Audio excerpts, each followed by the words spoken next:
Tras las primeras elecciones democráticas, la Unión Cívica Radical, un partido de oposición, pasa a ser gobierno de la mano de su líder, Hipólito Yrigoyen.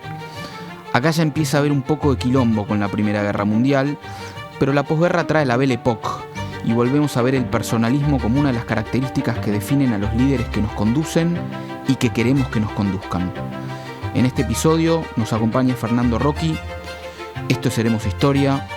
Bienvenidos. Vamos a hablar de los primeros gobiernos de la Unión Cívica Radical, que arrancaron en 1916 y terminaron en 1930 con el primer golpe de Estado. Mi nombre es Matías Friedberg, soy economista, tengo una mirada muy de economista, obviamente, y para poder complementarla tenemos a dos grandes historiadores. El primero, la estrella del programa, Martín Abadi. Bienvenido, Martín. Gracias. ¿Cómo estás? Licenciado en Historia de la Universidad Torcuato Di Vitela. Siempre tengo que aclarar lo mismo, que no soy un gran historiador. ¿No sos un gran historiador? No. ¿Qué sos? Soy un licenciado en Historia. ¿Sos padre De familia, marido, hincha de Boca. hincha de Boca? Sí. ¿Te gusta el tango? Me gusta mucho el tango. Eso. Y por el otro lado tenemos un gran invitado, Fernando Rocchi, profesor del Departamento de Estudios Históricos y Sociales de la Universidad Torcuato Di Vitela. Muchas gracias por venir. Gracias, Matías. Muchas gracias. Gracias, Martín. Mi profesor, Fui profesor de Martín. correcto. En varias materias. En me varias acuerdo, materias, en me más de acuerdo. una. ¿Se Muy desenvolvía bueno. bien? ¿Eh? Sí, bien. digo, muy bien. Y va a ser difícil que le entres por algún lado porque creo que hasta de física sabe. ¿Sabe todo? Yo empecé estudiando física. Me acuerdo, por eso lo digo. Sí, bueno, y la Unión Cívica Radical, yo cuando la conocí era como el otro partido que no era el peronismo, ¿no? Yo soy del 83. Pero es un partido centenario y más también, que definió mucho la política moderna del país. Y acá vamos a ver sus primeros gobiernos. Su primer gobierno es en 1916 con Hipólito Yrigoyen, que es como la primera, o sea, se lo conoce, y acá corríjanme, ¿no? Pero como la primera experiencia más democrática, ¿no? Post Ley Sáenz Peña, en donde la Ley Sáenz Peña es el voto secreto, obligatorio, y me estoy olvidando una palabra. Secreto, obligatorio Ya era universal. y universal. Ahí va. Pero ya era universal, pero votaban poco. Y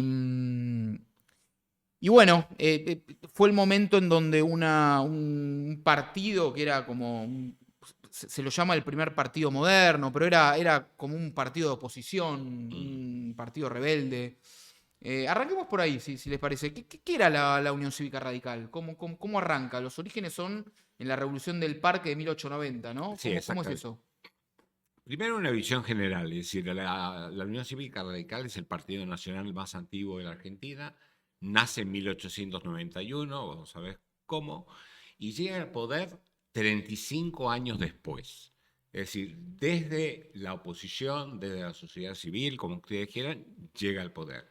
Es exactamente lo opuesto del peronismo, que del poder del golpe de 43 va al poder.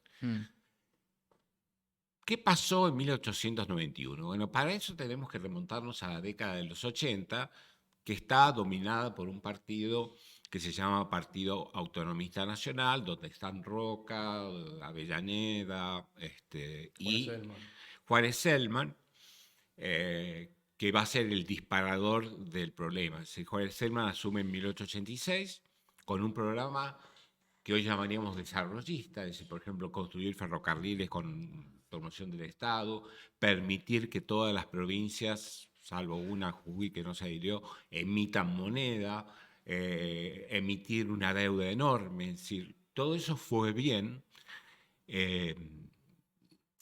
Y él, que no tenía una legitimidad de origen, porque las elecciones del 86 fueron, la oposición no pudo presentarse, se tiró a la legitimidad de ejercicio, a que si le iba bien a la economía, a él le iba bien. Entonces, el problema empezó cuando empezó a fallar la economía. Sí.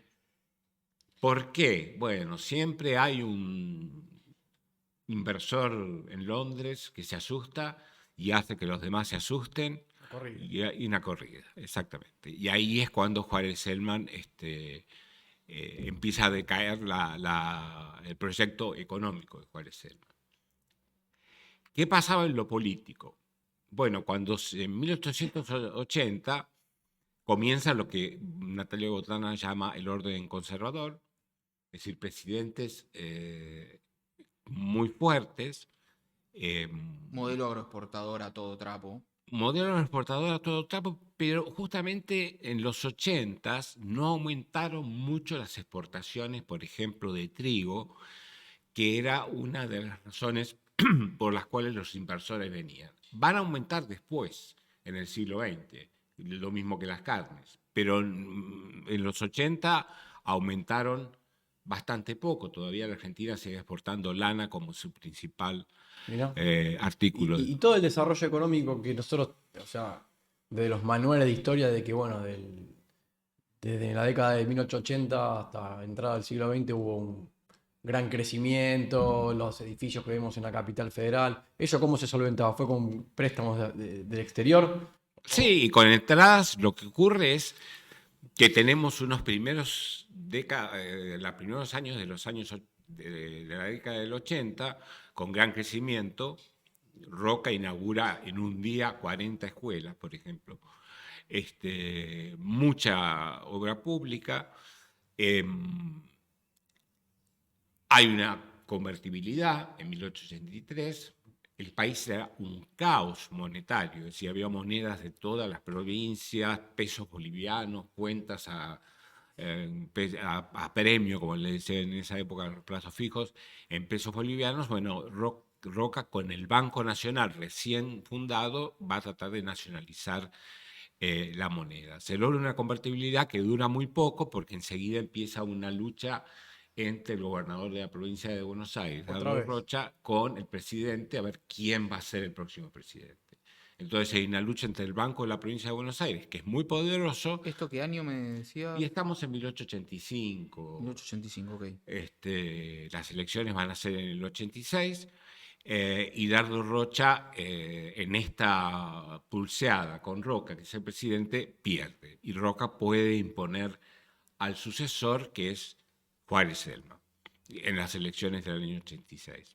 Que por supuesto fue puesto por Roca, pero como ocurre en la historia argentina, traiciona al que lo eligió y se va a poner a Roca en la oposición, se va a poner al vicepresidente. Es como más reformista, ¿no, Juárez Selman? Quería un modelo con más intervención, un modelo parecido al desarrollismo de Frondizi, es decir, esto de no crear empresas estatales, pero que el Estado ayude mucho a la creación de empresas privadas. Okay. Por ejemplo, uno fue los famosos ferrocarriles construidos con garantía del Estado, que iban algunos, de San Juan a Formosa, les llamaban los ferrocarriles a la luna. Esos ferrocarriles nunca se construyeron, quizás de haberse construido hubieran sido zonas más prósperas, pero hay mucho optimismo.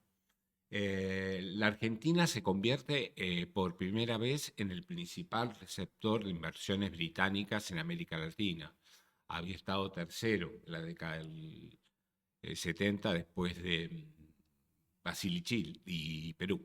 Bueno, pero en lo político tenemos entonces el Partido Autonomista Nacional, que hay elecciones, como bien dijiste, pero las elecciones son fraudulentas. ¿Por qué me estoy equivocado? O sea, ellos ponían con la mano el que iba a ser el próximo presidente, teníamos un sistema político, entre comillas, funcionando, pero por ahí esa es la primera semilla por la que empiezan a aparecer protagonistas políticos diciendo, bueno, paremos con este fraude, entre comillas, o déjenos participar de alguna manera de esto. ¿O cómo bueno, es que la clave es esto que dice Martín, déjennos participar. Es decir, en 1890, junto con la crisis política y económica, se produce una revolución, la llamada Revolución del Parque. ¿Quiénes integraban este grupo? Bueno, primero un grupo llamado Unión Cívica de la Juventud. La juventud es muy importante en la política en estos años. Los presidentes son muy jóvenes, tienen 30 y pico de años. De la formación después de la llamada Unión Cívica, que engloba no solamente a los jóvenes, sino a los otros. ¿Quiénes están ahí? Bueno, están los mitristas, a los que no les dejaron participar en la década de los 80. Están varios autonomistas que no pudieron participar, Alem, Aristóbulo del Valle. Y están los católicos que se han opuesto a las reformas Más liberales, sobre todo la ley 1420 de educación obligatoria y laica. De hecho, hay casi un rompimiento de relaciones con el Vaticano. Bueno, pero siguiendo este punto, no dejan de ser, no tenemos que ver esa revolución como una revolución de las clases populares pidiendo participación, sino que son sectores socioeconómicos, imagino, más cercanos a los altos, diciendo, bueno, también nosotros, ¿no? O medios altos.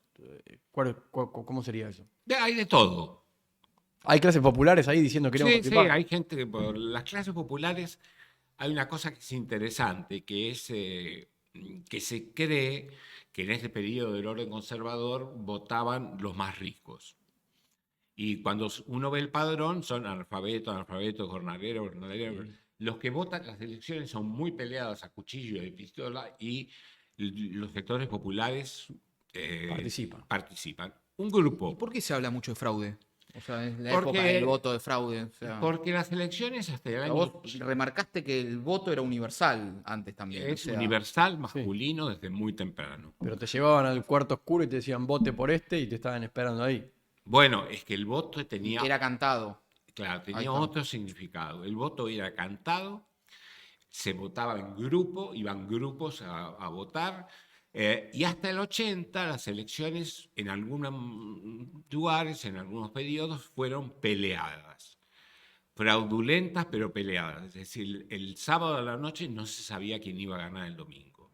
En los 80 lo que pasa es que se le cierra a la oposición la posibilidad de participar, y el sábado a la noche sabes quién va a ganar el domingo.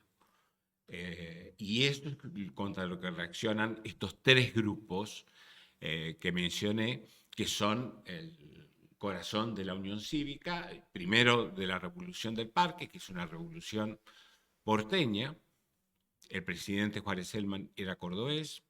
Él dice, los porteños me han echado. Le dice a Ramón J. Cárcaro, que es otro cordobés, que escribió un libro que se llama Mis primeros 80 años. Y la revolución no triunfa, es decir, la represión pasa algo raro. Juárez Celman se va de la capital, entonces la represión contra la revolución la hace el vicepresidente Carlos Pellegrini, con quien está peleado Juárez Celman, y la revolución es derrotada. Pero hay un senador que dice, la revolución ha sido derrotada, pero el gobierno está muerto. Ahí quiero, a ver, para hacer medio un resumen de esto, ¿no? Veníamos con un modelo agroexportador que, bueno, arranca, si quieren, en 1880 con el inicio de la presidencia de Roca, que es un modelo donde Argentina crece y empieza a mostrarse como el principal lugar donde el Imperio Británico, que era la gran potencia, invierte en Latinoamérica. Entonces estaba todo bien, pero un modelo quizás no para todos.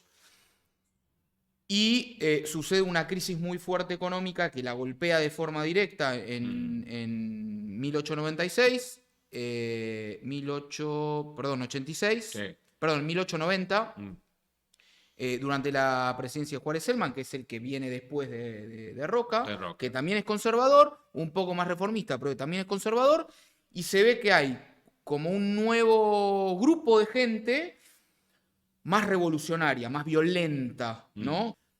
Se va Juárez Celman, queda Carlos Pellegrini, pero esto como que hiere al gobierno y genera su antítesis, ¿no? Que es una unión cívica en donde tenemos personalidades como Leandro N. Alem, La Gran Avenida, que es un personaje que después políticamente, si bien está muy metido, nunca fue gobierno, se suicida eventualmente.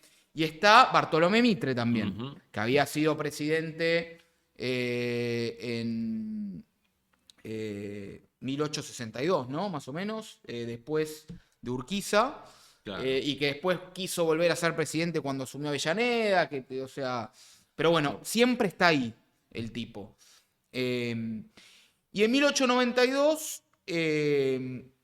Bartolomé Mitre Mm. pacta con Roca y Pellegrini y genera una separación, ¿no? En la Ujú. Unión Cívica está la Unión Cívica Nacional por un lado, la Unión Cívica Radical por otro Claro, lado, en ¿no? realidad es para las elecciones de 1892, la Unión Cívica había votado en el 91 una fórmula encabezada por Mitre, eh, pero Mitre pacta con Roca una fórmula donde él va con un roquista. El grupo autonomista liderado por Alem del Valle dice, nos oponemos radicalmente a este acuerdo, no lo seguimos, tendremos nuestra fórmula propia, que no nos dejaron presentarse igual en el ¿O no 92. querían presentarse? No, yo creo que no los dejaron. No los dejaron. Hay una... Como que yo sentía que la Unión Cívica Radical era como las condiciones de voto y etcétera no eran las adecuadas, no nos presentamos. O sea, somos oposición y somos oposición en las armas. Y es como que la Unión Cívica Radical es conocida como un partido que inició como siendo un partido de oposición Ujú. violento, o sea, en contra del status quo. Sí, de hecho hay otras revoluciones en Claro, 1893, hay Correcto, otra en 1905. correcto. Como que siempre son los que quieren quebrar el status quo. Y de alguna manera es como que también hace 30, 40 años, como que después digamos, de la constitución de Alberdi, como que hay una inmigración europea que viene Mm. a Argentina y de a poquito, a medida que van pasando los años, los hijos, etcétera, se van politizando. Y entiendo de que la Unión Cívica Radical empieza a ser un poquito el partido que los representa un poco más. Ujú. Bueno, ahí tenés también anarquistas. Sí, Hay otro tipo de ideologías también sí. más revolucionarias todavía que creo. Pero para esa perdón, lo de la decisión de la Unión Cívica, que se llama ahora Unión Cívica La Radical, porque se radical. radicaliza, se Y la dobla. otra, la de Mitre, se llama Unión Cívica Nacional. Claro, Nacional. nacional. Esa pacta. Pero O él sea, se ahí dobla, Mitre- pero no se rompe, no se rompe, Que pero se no se rompa, dobla. pero no se Claro, doble el Partido Radical. claro. Así dice la Marcha Radical. Exactamente. Y en el medio de todo este quilombo, o sea, Leandro N. Alem se suicida, ¿no? Queda su sobrino Hipólito Yrigoyen como el estandarte. Ujú. Y lo que sucede es que ¿Cuándo se suicida? Perdón. En el 96. Y En realidad hay que decir una cosa. Alem era el jefe del partido a partir del 91. Y de hecho se presentó a elecciones para senador, no lo dejaron asumir, pero el Partido Radical en la capital y en la provincia de Buenos Aires logra elegir un senador y varios diputados. Y lo que es muy interesante es que la ideología, todos coinciden con la cuestión agroexportadora, pero el Partido Radical se inicia como un partido muy liberal y muy federal. Por ejemplo, en política económica defienden el librecambismo, los primeros radicales, incluido Alem. Creo que esto lo ha dicho Milei, que él rescata a Alem. Sí, sí. Todo el tiempo lo dice. Alem es partidario del libre cambio y de un peso fuerte, es decir, que mejore el nivel de vida de las condiciones de los, es un partido de los consumidores. Y así, haciendo revoluciones, en el año 93, viene el suicidio de Alem era depresivo, no se sabe qué es lo que pasó, pero ahí le queda el campo libre a su sobrino, que no es un sobrino tanto menor, tiene 10 años menos que Alem, que es Hipólito Yrigoyen, que es el jefe del Partido Radical de la provincia de Bueno, Buenos pero Aires. ahí me parece que me enseñaste algo interesante. Sí, los radicales participaron en elecciones legislativas, aún cuando era una época medio fraudulenta, y sí pudieron poner senadores y Sí, porque diputados. esas elecciones no empezaron a ser más libres. Bueno, a lo que voy es, este orden conservador, Ujú. estoy pensando en voz alta, como empieza a abrir un poco el grifo, decir, bueno, de a poquito vamos a ampliar la participación, porque de otra manera podrían haber tranquilamente dicho, listo, hagamos elecciones, pero las ganamos nosotros de vuelta. Es que estaban todos O, peleados los del orden bueno, conservador. Pellegrini con Juárez Selman, los gobernadores, que son los que deciden, piensen que tenemos una elección presidencial con colegio electoral. Las claro, como era provincias antes, y sí, incluso, claro, votan como en Estados electores Unidos. como Estados Sí, Unidos. como teníamos acá hasta el Como 94. teníamos hasta el 94. Entonces el peso de los gobernadores en el Y en Congreso, federal. sobre todo en el Senado, y la elección presidencial es crucial.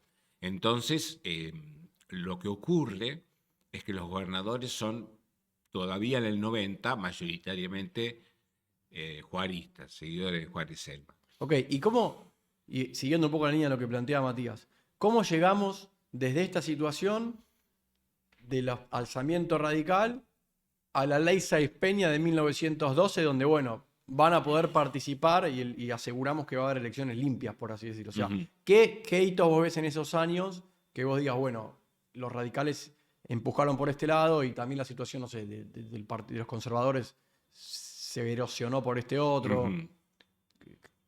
¿Qué podrías decirnos?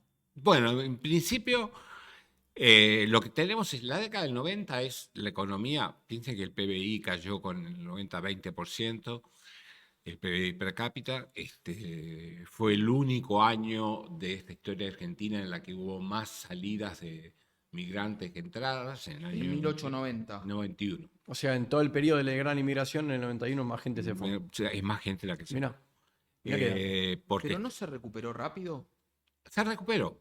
Se O sea, recuperó porque yo lo que tengo entendido es que a ver, el modelo agroexportador estaba funcionando. La crisis que tuvo fue más de especulativa que otra cosa. Es como que se timbiaron de más, Mm. cosas que suelen pasar en el mercado. Los fundamentos no eran del todo correctos, pero tampoco eran del todo erróneos. Es como que sí, habían cosas que estaban mal, lo de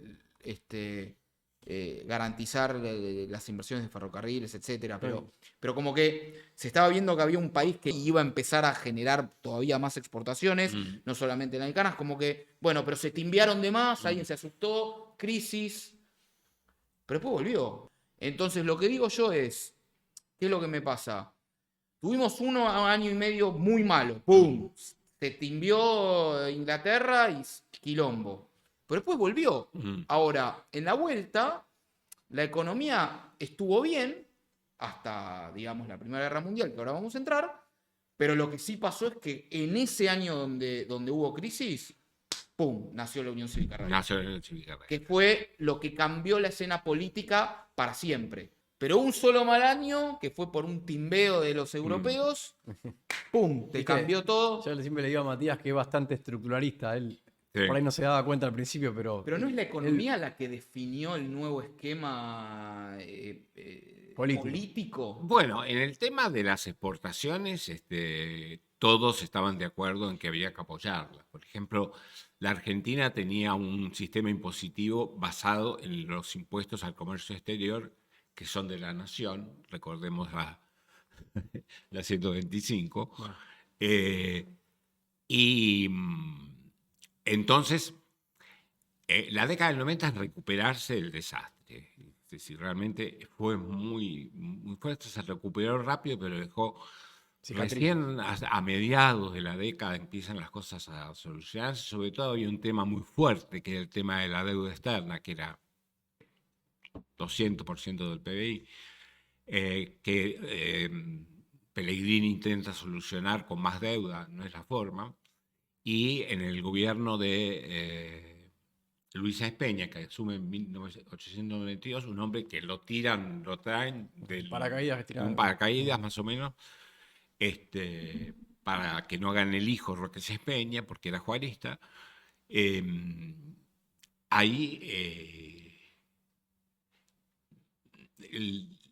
Esa deuda en el gobierno de Sespeña, con el arreglo Romero, se arregla posponiendo los pagos, pero la Argentina se va a anticipar al pago de la deuda en 1897 y se va a pagar en 1998, y ahí estábamos mostrando que las cosas estaban yendo bien. El modelo agroexportador funcionaba. Sí, de hecho en 1899 vuelve la convertibilidad. La convertibilidad, perdón, ¿se fue desde qué año a qué año? O sea, ¿entre qué años no tuvimos convertibilidad? Bueno, la primera convertibilidad es la de Mitre. Es 1866 hasta 1876. Pero con un escenario político en Argentina mucho más incierto, ¿no? Escenario político incierto, pero con mucha plata. Es decir, la guerra con el Brasil hizo entrar muchísima plata. ¿Puedo ir un toque con antes? el Paraguay. O sea, vamos a un toque antes. Vos sos exportador de carnes, lana y cueros o lo que sea, exportás, ¿no? Cuanto más exportás, más dólares tenés. Cuanto más dólares tenés, más podés importar. Cuanto más importás, más impuestos cobra el gobierno de turno y más superávit fiscal tiene, digamos, ¿no? Las cajas de conversión o las convertibilidades, ¿no? ¿Por qué estaban? ¿Por qué alguien tenía ganas de que haya una convertibilidad y que no haya libre cambio? Porque el tipo de cambio fijo lo que te aseguraba era que tenías una moneda estable para las inversiones externas. Es decir, casi todo el mundo estaba yendo a lo que se llamaba patrón oro.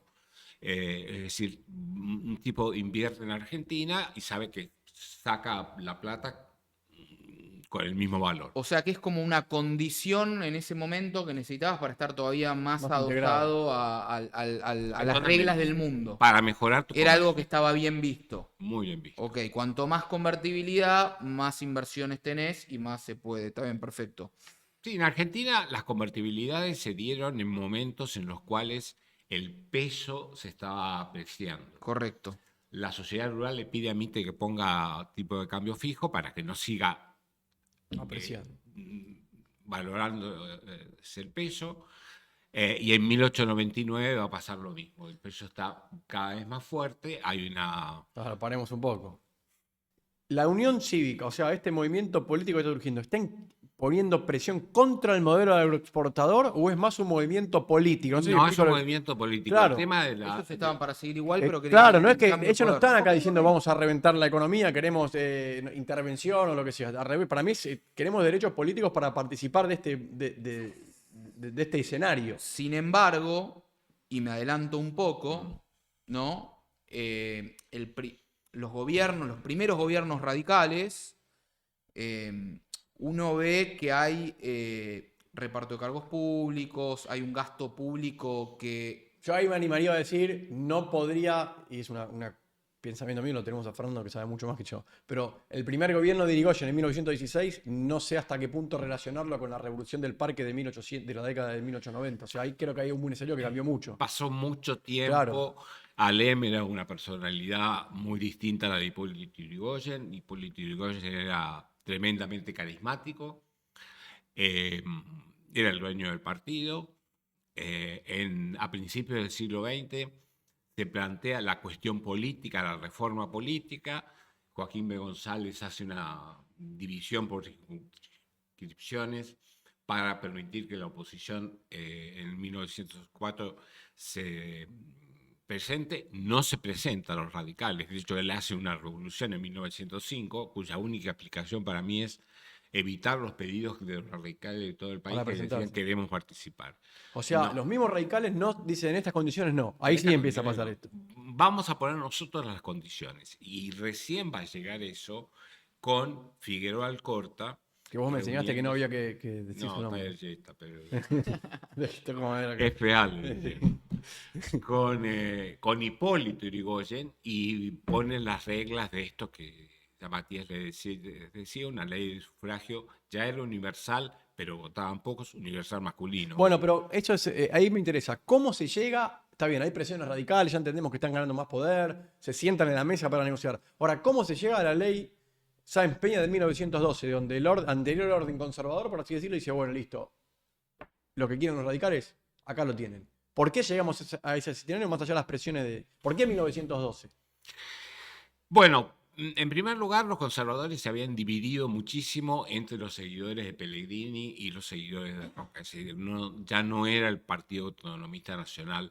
De hecho, en las elecciones del 16... ¿Por qué se dividieron? Si andaba bien el modelo agroexportador. Porque lo mandaron a Pellegrini a terminar de arreglar la deuda externa a Londres, cuando era presidente Roca, en 1901.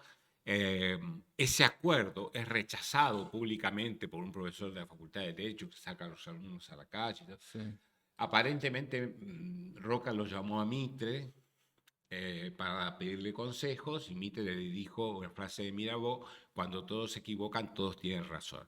Y entonces lo ningunea a Pellegrini y eso Rompe todo. no se lo perdona. Entonces, Pero ese ninguneo, o sea, ¿de qué viene? ¿Había tensión? Porque es como que ahí había una pareja buena onda. Va, es tipo Menem Cavallo, ponele. no eran Cuando tan, está todo bien, queremos no saber eran a ver quién es el amigos, mejor. no eran amigos, se apoyaban. De hecho, para las elecciones de 1898... Qué bárbaro eso, ¿eh? Egos. Egos. Y, sí, Y el pobre Pellegrini, el piloto de Tormenta, el piloto de original. Tormenta. Pero bueno, o sea, lo que estamos viendo es que si bien el modelo agroexportador no... Yo soy estructuralista, ¿no? Pero ¿Viste? el modelo, primero tenemos que el radicalismo nace después de una crisis que se timbean los británicos. Eran... a uno lo escuché decir como que Argentina era el Bitcoin del momento, ¿viste? Bueno, Está bueno eso. Pero ahí nace estos revolucionarios que lo único que quieren es revolución. O sea, y Pero están, ojo. y duran. Ahora, empujan, ganan representatividad, como dice Martín, empieza a craquear la gran pareja que lleva adelante el orden conservador, que es Pellegrini y Roca, con también Mitre, ponele ahí, y eso empieza a rescabejar, pero fundamentalmente lo que pasa es que en 1912 tenemos la ley Sáenz Peña, y en 1914, ¿qué pasa? Primera Guerra Mundial. Primera Guerra Mundial. Bueno, Y ahí empieza a... Bueno, siguiendo con tu mi análisis, Primera Guerra Mundial otra vez cimbronazos económicos por todos lados. cimbronazo súper económico, y ahí es donde se da la primera elección democrática post-ley Sáenz Peña en 1916, que asume por primera vez y dejan de ser oposición para ser gobierno, para tener que ahora estar de este lado, Hipólito Yrigoyen. Bueno, ¿no? yo primero tengo una pregunta, primero una apreciación de lo que dijiste que nunca lo había pensado. Fueron 35 años desde que se fundó la Unión Cívica Radical hasta que llegó al gobierno, ¿no? Muchísimo tiempo. O sea, Yrigoyen ya es bastante grande. Claro, si lo ponemos a pensar, bueno, de hecho con lo que está pasando hoy, que tenemos un partido en el gobierno que tiene 3 semanas. Y como segundo punto, ¿con qué porcentaje ganó Yrigoyen? Ahí quiero profundizar un poco. Yrigoyen gana con el 47% de los votos. Mucha legitimidad. Con mucha legitimidad. Hay un problema que casi pierde la elección en el colegio electoral por unos vecinos que se iban, y entonces... pero finalmente ganó. Ganó con un Congreso en contra. Yrigoyen va a tener todo el tiempo el Senado en contra. Sí va a lograr mayoría en la Cámara de Diputados a medida que se den las elecciones legislativas. Pero asumen un contexto muy malo, que es el de la Primera Guerra, de Terrible. Mucha recesión. Ahí lo que pasa, vamos a la economía de nuevo, o sea, ahí se corta el comercio. No tengo dónde carajo vender lo que vendo, ¿no? Por lo cual no entran dólares, no podés comprar. Al no tener dólares, empieza la parte monetaria, digamos. Claro, sobre todo se cortan las inversiones. Es decir, cuando hay una guerra, por ejemplo, ¿qué pasa con los bancos en la Argentina cuando viene la Primera Guerra? La gente saca sus depósitos de los bancos particulares y los pone en el Banco de la Nación, que fue una gran Sí. creación de Pellegrini, que es cuando se termina de unificar la nación, aún en el sector bancario, en 1891. Pero mirá qué interesante, saca de los bancos particulares para llevarlos al Banco de la Nación. Bueno, porque los bancos particulares, el francés, si se Claro. tiene una creencia en el Estado Muy fuerte. muy fuerte. La crisis del 90 había llevado a que los bancos fueran muy conservadores. Esa ley de bancos garantidos, Esa es la que después es el más ese. que emiten. No, sí. Este fue un esa- desfalco, eso bueno, ya de lo vamos a Bitcoin. ver. Ah, Bitcoin. Sí. Bueno, pero por eso Bueno, pero justamente como reacción a eso, vamos todos al Banco Nación. vamos a un Banco de Nación muy conservador. Los encajes, por ejemplo, son muy altos. Y esto sigue hasta la Primera Guerra Mundial. Es decir, los bancos eran muy conservadores porque tenían muy en mente la crisis del 90 que destruyó el La banca. sistema bancario argentino. Hubo un solo banco que no quebró, que fue el Banco de Londres. Quebraron los dos bancos Porque le pusieron la guita, no es que no. O sea, porque les pusieron, porque le pusieron hicieron la guita. como cuando El salvataje de Obama. que el Citibank iba a traer Sí. plata, el Banco de Londres dice que va a traer plata de Londres, es el único que no quiebra. Quiebran los dos grandes bancos oficiales, la provincia y nacional, y la genialidad de Pellegrini es sobre eso poner al Banco de la Nación, que va a ser un banco muy importante. Pensemos que no hay banco central hasta Todavía no. 1935, pero el Banco Nación va a Hace política monetaria el Banco Nación. y era prestamista de última instancia. Por ley. No por ley. Se levantaba el teléfono y se hablaba. Se hablaba mucho por teléfono. Los créditos eran... Hay que salir a Pero bancar. pará, a ver, Primera Guerra Mundial explota en 1914. En 1913, ya el Banco de Londres, que era el banco referente a nivel mundial, había levantado la tasa de interés. Eso hizo que haya menos inversiones en Argentina. En 1914 está la corrida con la guerra, está la corrida de... Todos salen de Patrón Oro. Todos salen del Patrón Oro, ¿no? Hay corrida. Hay corrida en todo el mundo. Y obviamente se desploman las exportaciones, no entran dólares, se desploman las importaciones, se recauda menos. Eso genera inflación, ¿no? Sí, sobre todo la inflación es muy fuerte en los años finales de la guerra y la posguerra. Es decir, que a Irigoyen le tocó. Uno dice, bueno. Pero ¿por qué es fuerte la inflación? Porque o sea, que te emitían guita para. Pues no, porque terminó la guerra, entonces vos lo que tenés es un aumento tremendo de la demanda Claro, hay mucha y demanda. una oferta muy Restringida. reducida por la guerra. Ok. Entonces es una inflación mundial que llega a la Argentina, sobre todo en el año 17, o sea, a Irigoyen le toca lidiar con una situación muy mala, y después se produce con ese aumento enorme en el costo de vida por la inflación en el año 19, la Semana Trágica. Ahora pará. Entonces, vamos a lo económico. Quilombo, ¿está? Entre 1913 y 1917 el PBI cae más o menos 8% anual. Mm. Anual. Desempleo llega a 20%. Ujú. ¿Está? Asume Irigoyen en un quilombo, madre, ¿no? Ahora, déjenme destacar porque después me voy a meter en la figura de Irigoyen, que a Martín le gusta mucho la figura de Irigoyen, entonces hay que analizar un poco. Porque a mí lo que me pasa es que no es difícil manejar Argentina, no es fácil manejar Argentina, tenés que tener una personalidad particular. Y yo lo que estaba viendo de Irigoyen es que su gobierno era un gobierno muy popular, era un tipo popular, o sea, daba cargos a los hijos de los inmigrantes, tenía como mucha representación, había cierto nivel de autoritarismo. Sí, que se Había reflejaba, por intervención ejemplo, en las provincias, provincias. había pelea, o sea, el tipo vino a destruir al roquismo y a todo lo que eso es como que quizás un poco, no sé si proteccionista es la palabra, pero había mucho gasto público para generar más empleo y ampliar el Sí, Estado. yo creo que Irigoyen es el primer presidente moderno de la historia argentina. Es decir, uno que se enfrenta a las masas. ¿Qué hacer con las masas? Irigoyen eso lo tiene muy en cuenta el Partido Radical que llega al gobierno es el primer partido moderno. Ahí va. Hay una convención nacional, si se Representación acuerdan nacional. de Para, sorry, perdón. ¿Moderno por qué? ¿A qué le tiene- llamas moderno? Pues se parece a los partidos de Estados Unidos que tienen una convención Ok. nacional donde se elige el candidato, por ejemplo, o las alianzas, como fue el caso de la convención de Gualeguaychú, o la no intervención en la última convención, y un comité nacional que es el poder ejecutivo del partido. Es Y un tiene partido- representación nacional también. Pero, Claro, cada provincia en el comité nacional Tiene- tiene 4 claro. delegados y la convención nacional, las provincias tienen delegados de acuerdo a sus habitantes. pero creo que a mí más que el partido me llama la atención y de hecho se define mucho esta parte de la historia por esto que voy a decir.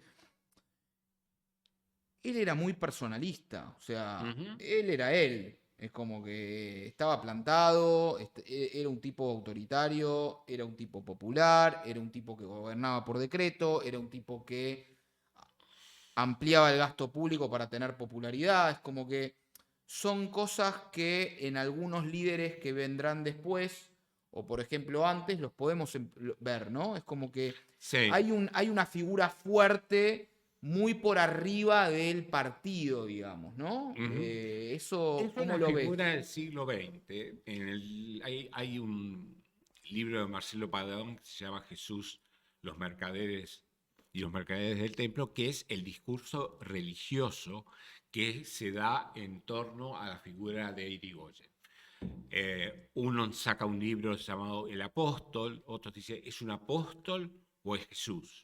Pará, y Hay una me anécdota. encanta este tema. En una manifestación radical, Irigoyen está en una casa de planta baja, del balcón, y pasa la gente de la sección sexta, creo que era, y cuando lo ve Irigoyen se arrodilla y hace la señal de la cruz. O sea, hay un componente religioso incluso. Enorme. Pero pará, dame un segundo. Carismático religioso. Claro, Es pero- normal. Déjame que te lleve una comparación rara, pero a ver si podemos. En los políticos anglosajones, Mm. Estados Unidos, Europa, ¿existe ese vínculo con el político religioso de Mesías? En algunos casos sí. Por ejemplo, pero no como en el caso de Irigoyen. Es decir, yo no encuentro otra figura, es decir, que sea tan asociada a la llegada de Cristo, a la llegada del Mesías. Cuando muere Irigoyen, la voz del interior pone: el astro supremo del universo ha cumplido su magnífica parábola. No, ya no hay más, Decía no hay más palabras. que como era un cielo, un planeta, en el cosmos se movía y había terminado con su... Yo ahí no sé si estoy tan de acuerdo, o sea, porque si nosotros nos ponemos a pensar, hay ciertos referentes políticos de la historia argentina que tienen un componente religioso. Ujú. Como que nosotros necesitamos tener un Mesías, Mm. y lo saco de la parte política, lo llevo al deporte, por ejemplo, Ujú. con Maradona, con Messi. Es como que hay un tema cultural religioso vinculado al Mesías que a mí me llama poderosamente la atención, que hoy lo tenemos con Irigoyen, pero que si vamos un poquito para atrás, hay un Rosas que también tenía un componente ahí de pedestal. Ujú. Y si nos venimos más para adelante, tenemos un Juan Domingo Perón. Exacto. Entonces, hay un componente. Y mi pregunta es la siguiente, por eso te decía lo del anglosajón.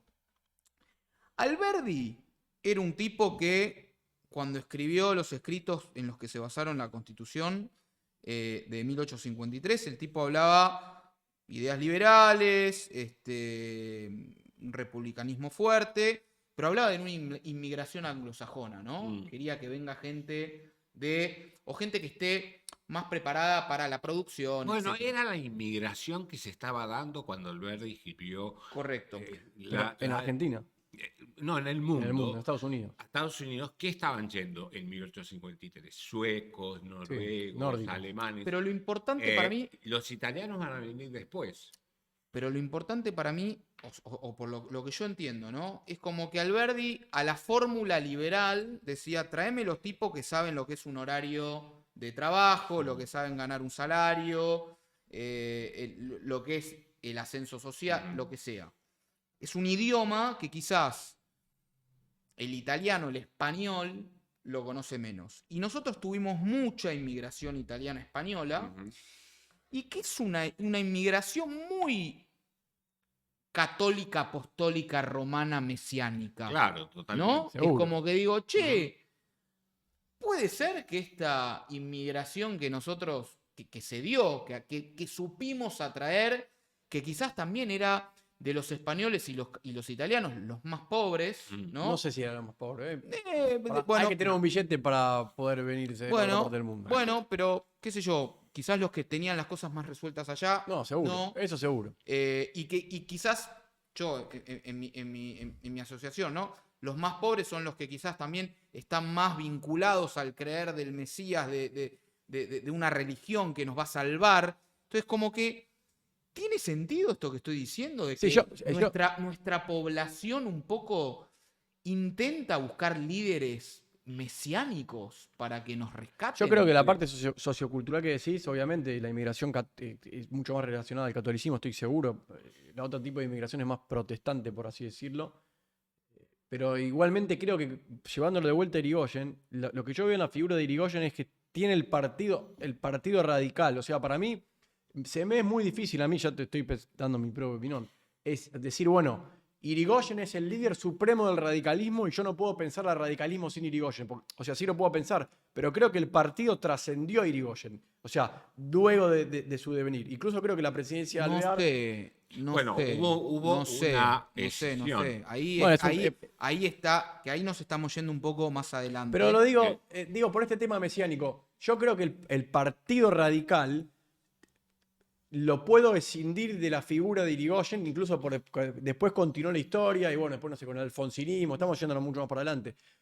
Obviamente que la figura de Irigoyen es fundamental. No sé, yo creo que pero no veo que esa figura mesiánica que vos decís siga siendo la figura de Irigoyen mismo cuando vayan siendo las generaciones siguientes. Como si, por ejemplo, puedo ver con Perón, no me quiero tampoco adelantar. No, claro, pero uno no puede pensar en Roca como una figura mesiánica. Nietzsche quizás algo, pero un socialista va a Misiones a ver qué pasa con los indígenas y los trabajadores mensú y se encuentra con que estos tienen medallitas de Hipólito Yrigoyen junto con medallitas de la Virgen. Claro. ¿Qué era Yrigoyen en principio como político? Trabajaba todo el tiempo en política, salvo cuando dormía. Trabajaba los fines de semana, todo el tiempo hacía política, no se tomaba vacaciones, que era impensable. Para él la vida era política. Y hay un tema que se llama el enigma Irigoyen, que es como un hombre que nunca dio un discurso público. Era tan popular. Era tan popular. Pero yo creo que es un poco lo que nosotros, esa es mi cuestión, ¿no? Yo siento de que si bien... Estoy de acuerdo que la Unión Cívica Radical lo trasciende Irigoyen. Yo a vos te pregunto 5 nombres de la historia argentina y uno es Irigoyen. Sí, sin dudas. Y define la política, ¿no? De alguna manera. Entonces, a mí un poco lo que me está pasando es que digo, nosotros como sociedad, quizás por la inmigración, por lo que sea, tendemos a buscar líderes mesiánicos en vez de confiar en un proceso. ¿No? Es como que... Está bien, es un análisis político. Es como que... No, pero... O sociopolítico. Creo que Rosas es un exponente de una figura en otro momento y en otra situación mundial, pero de alguien, de un líder que nos trae el orden y sí, solamente él nos puede traer el orden, no hay un proceso en el cual confiamos. E Irigoyen es el segundo exponente a eso, ¿no? Bueno, pero yo creo que en el medio... Flori, perdón. Y a esto agrego algo. Previo entre Rosas e Irigoyen, que son los dos, si querés, primeros líderes mesiánicos, fuertes, personalistas, tenemos el proceso del modelo agroexportador, que sí es un proceso, que sí no depende de una persona, ¿no? Entonces, digo, che, ojo, mirá cómo nosotros nos volcamos a los líderes y no vamos a un proceso. Yo ahí vuelvo a tener No. otra observación que es, y ahí te dejo la palabra, Sí. Fernando. El surgimiento del Partido Radical. Irigoyen no es una persona como Rosas, pero obviamente son otros momentos, que dice, tomo yo el poder y síganme a mí, sino que surge de una estructura partidaria. Yo ahí veo la diferencia. Y veo todo en el medio que vos decís, el modelo agroexportador y lo que es el orden conservador, con toda la parte del fraude, que sí lo veo como un proceso político que empieza a darse y como... No, pero yo sé estoy hablando de un proceso económico más que Está político. bien, económico que se da. O sea, la política para mí, Pero- con el orden, con el modelo agroexportador, vos te estás metiendo en un mundo y estás funcionando, Sí. y estás ganando plata y hay inversiones Sí. y etcétera, etcétera. Entonces, la política se adecúa a eso Sí. y es una política que no necesita un mesías. No. O sea, es un orden que está. Estoy de acuerdo. Y trasciende Y al seguro, y mesías. ahí te dejo, Fernando. Y de ese mismo orden surge un partido político que gana las elecciones de manera limpia y después es un proceso natural que se da. Yo estoy de acuerdo con vos. Pero no, cuando se desordena pasa eso. No, ahí no estoy tan de acuerdo, pero No, hay que ver. Primero, el Partido Radical es enorme. Tiene comités abiertos todo el año, esta es una característica moderna, donde van los afiliados. De hecho, siempre los radicales no tienen problemas en fiscalizar elecciones porque hay radicales por todos lados. Antes también lo sabía, y más esas estructuras del Comité Nacional y del Comité, la Convención Nacional, a Irigoyen le propone ser presidente, dice que no, después, y hasta que dice, hagan de mí lo que quieran. Yo creo que sabía que le iban a seguir pidiendo la candidatura presidencial para el 16, Claro, pero pero- en el tema económico, la Argentina, no solo la Argentina, habría que ver América Latina en general, se la relaciona con una política muy librecambista. Era, pero no tanto. Por ejemplo, se protegían producciones regionales con tarifas altísimas, como fue el azúcar en el norte o el vino en Cuyo. De hecho, el Partido Radical, cuando nace como Partido de los Consumidores, dice que por culpa de esas tarifas, la gente que consumía azúcar a lo loco en esa época con el mate, la gente tiene un nivel de vida más bajo. Es decir, hay un armado político que tiene que ver con que no podés tener solo un modelo exportador que se desarrolla en 4 provincias cuando las provincias son 14. ¿Qué haces con las otras 10? Entonces, este armado que lo hace Roca muy bien, lo sigue Irigoyen. Es decir, Irigoyen rompe con el liberalismo y la moneda fuerte y del alemanismo. Irigoyen, en 1909, en un famoso debate, el presidente del Comité Nacional dice que hay una publicación radical en Mendoza que pide la protección al vino. Lógico. ¿Y qué le contesta Irigoyen? Nuestro programa es la Constitución misma. Es decir, el programa es tan lábil que no se sabe qué es lo que se va a hacer. Y Irigoyen va a continuar con el proteccionismo a ciertas O industrias. sea que para Irigoyen, ¿se lo puede calificar como proteccionista en general? No, era una economía básicamente librecambista, pero que para generar el apoyo político del interior necesitaba protección. Sí, Lógico. no son las CIS de Perón. Bueno, pero- Me corro para, sorry, igual quiero avanzar porque ahora vienen cosas importantes y no me quiero quedar detenido en Irigoyen. Algo fundamental de la primera presidencia de Irigoyen es crisis monumental. Empieza a surgir los primeros indicios de la industria nacional por sustitución de importaciones, ¿no? Empieza esa industria ya en la década de 1870, de a poco. Ok. Cuando Avellaneda, con la crisis de la deuda, lo que hace es tener un balance comercial positivo, que la única forma es poniendo tarifas a las importaciones. La crisis del 90 trajo nuevas tarifas a las importaciones muy altas. Pensemos además que estos estados son estados, los latinoamericanos, muy nuevos. ¿Dónde cobran impuestos? Claro. Impuestos directos. ¿Qué oficina tiene?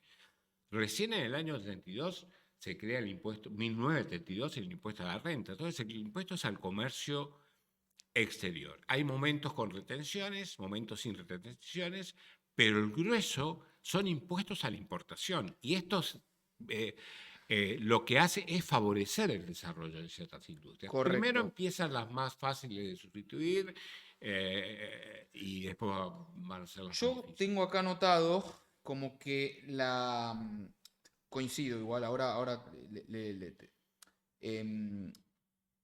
era como una industria liviana, ¿no? Porque se necesitaba, o sea, para la pesada se necesita carbón, que no lo teníamos podían y importar, y generaba mucho empleo obrero. La diferencia de este momento, para digamos, el primer indicio importante de la industria nacional por sustitución de importaciones, es que en el medio, 1917, ¿qué pasa, Badi? ¿En 1917? Sí, es importante. Sí, Unión Soviética, ¿no? Ahí va. Bueno. La Revolución Rusa. Los obreros se organizan, ¿no? Bueno. Y lo que sucede es que... Los obreros se organizan, pero viene hace mucho también, ¿no? No, bueno, pero acá es como que le da ahí una fortaleza, o sea, De Revolución Rusa deberíamos hacer otro capítulo. deberíamos hacer eventualmente. No, pero llamativamente la Revolución Rusa se piensa, pensemos, el año 17 fue el año en que Irigoyen declara la neutralidad, a pesar de la presión de los Estados Unidos. Los ingleses no les interesaba mucho que la Argentina fuera neutral, fuera aliada, porque lo que necesitaban, por ejemplo, Argentina en la Primera Guerra empieza a exportar muchísimo carne enlatada para los soldados. Si eso, los frigoríficos producen a lo loco. Inclusive la Argentina llega a exportar uniformes. Mira. Pocos, pero... lo que pasa es que en el año 17 hay muchas huelgas. Sí. En Argentina. En Argentina, porque en parte la desocupación baja. La desocupación, perdón, baja. Hay una regla de oro en un país sin planes, por el cual cuando la desocupación es alta, el conflicto gremial es bajo, y cuando la desocupación es baja, el conflicto gremial es alto. ¿Y por qué es así? Porque tienen miedo a perder el empleo. ¿Cómo para? Es al revés de lo que vos pensarías. No, porque el tema es por qué no hay estos movimientos obreros en la década de 1890 que están, que vos vas a decir son los anarquistas en el siglo XX, porque en realidad está la desocupación, que la gente tiene miedo de perder el trabajo, no se organiza. entonces no reclama, porque quiere el puesto. Ahora, cuando hay trabajo. Cuando hay pleno empleo, por ejemplo, el año 19 es un año de mucho empleo, que subió mucho, bajó mucho la tasa de desempleo. Y hay conflicto. Eso, más la inflación terrible de la guerra, genera el conflicto de la Semana Trágica, y como ustedes decían, 1919, el mes de enero,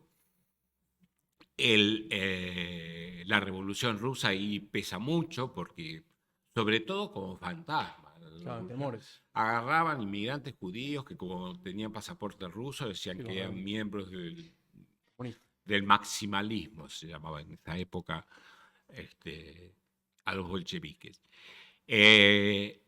Y ese año 1919 va a ser un turning point en la Argentina, porque primero Irigoyen, por primera vez en el discurso presidencial de 1 de mayo del 19, habla de cuestión social.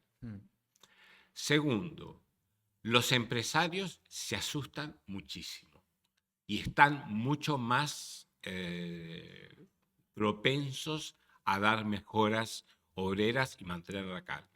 Cosa que realmente, y una cosa que para la Argentina fue una suerte tremenda, que es la Revolución Rusa, y los problemas de los países de Europa Oriental, que eran grandes competidores de la Argentina en el mercado mundial de cereales. Cuando viene la Revolución Rusa, colapsa eso. Y entonces esto le da a Argentina una posibilidad en la década del 20 de avanzar enormemente en lo que antes exportaba Rusia, Austria-Hungría. Es una década con mucha suerte. Te hago una pregunta antes de pasar a la década del 20.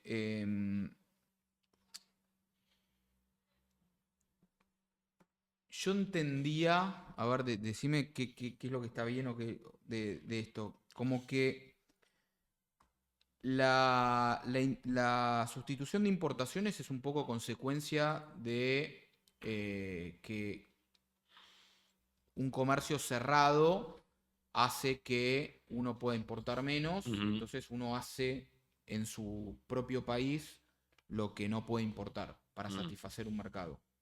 Eso obviamente, eso se hace con muchas manos, muchos obreros, ¿no? Se necesita poca inversión, genera empleo, satisface el mercado, pero quizás no es la forma más eficiente de satisfacerlo, ¿no? Porque quizás, no sé, yo me puedo poner a hacer zapatos, los hago, pero probablemente hayan fábricas mejores en otros países que hacen mejor zapatos hace mucho tiempo. Cuando la Primera Guerra Mundial termina en 1918, el comercio se vuelve a abrir. Sí. Y empieza a pasar esto que vos decís. Argentina tiene una posibilidad de volver a entrar en el modelo agroexportador, de volver a ser, digamos, proveedor, digamos, al mundo, y eso implica el cierre de algunas de estas fábricas nacionales para enfocarse en el mercado interno. Bueno, más o menos. Y eso genera, digamos, las primeras tensiones con obreros que estaban empleados bien, y la apertura al mercado generó desempleo, digamos, ¿no? Sí, yo no veo ¿No cierre de estas industrias. Por ejemplo, la Semana Trágica ocurre en una fábrica bacena metalúrgica de 2.000 obreros. Tenemos que entrar un poco en la política comercial, que es muy complicada porque se aplicaban derechos de importación y sobre los aforos, que eran los valores supuestos del mercado que tenía ese producto. Generalmente cuando ya la industria estaba instalada, tenía la posibilidad de presionar para que la protegiera. Es muy complicado el panorama porque los industriales de esa época eran también comerciantes importadores de cosas parecidas. O sea, hacían zapatos malos acá, compraban zapatos... O sea, o lo compro afuera o lo hago acá. Pero lo hacían ellos mismos. Por ejemplo, la fábrica Bacena hacía tornillos, tuercas y perfiles de metal, eso llegaba de fuera. Sí. Entonces, no podían tener una política proteccionista muy amplia, ni librecambista muy amplia. Generalmente, cuando ya había un sector, había una cosa que invitaban a los diputados y a los senadores a visitar fábricas, los industriales, las llenaban de gente, mucho más de lo que tenían. Y después tomaban un almuerzo donde se decía, si no trabajara en esta fábrica de fósforos, estas mujeres serían prostitutas y los varones serían anarquistas. Van los diputados en el Congreso, mantengamos la protección a los fósforos, no la saquemos. Es decir, es una industria que no es eficiente, por supuesto. Pero es industria. Pero la semana, representó la Semana Trágica, ¿no? Pero las tensiones que vivió Irigoyen al final de su primer mandato con el obrero, ¿no?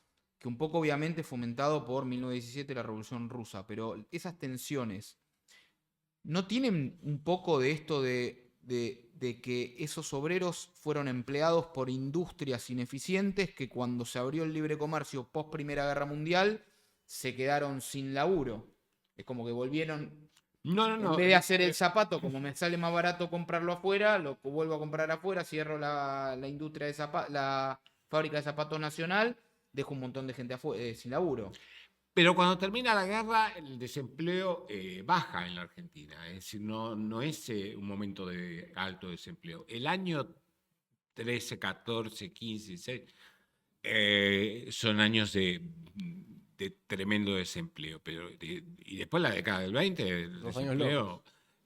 Pensemos que en la década del 20 el conflicto obrero más importante que hubo en toda la Argentina, central, porque hay conflictos en la Patagonia, hay conflictos en la forestal, es por el asesinato de Isacco Vanzetti en Estados Unidos en 1927.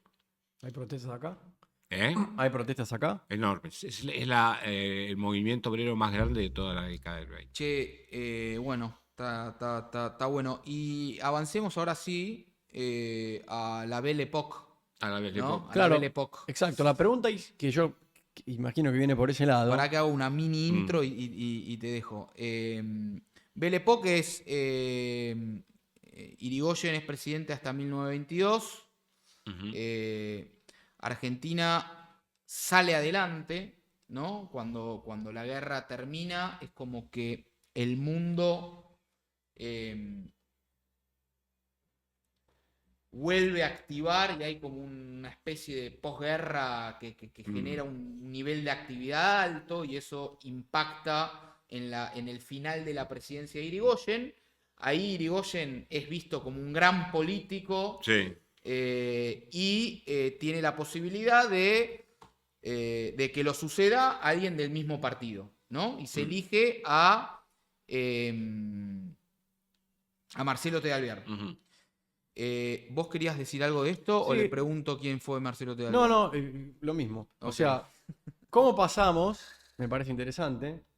De una figura como la de Irigoyen, que recién veníamos diciendo mesiánica en cierto punto, y con las estampitas, etcétera, etcétera, y la gente arrodillándose, a una figura como la de Alvear, un tipo mucho más sobrio, que también es radical, pero tengo entendido que tiene como el visto bueno de sectores por ahí más conservadores también. Decir, bueno, en un punto lo veo como, bueno, un freno para la figura de Irigoyen, pongamos una persona más racional a nuestro propio parecer de las cosas, para que no tengamos que pasar de vuelta por lo mismo.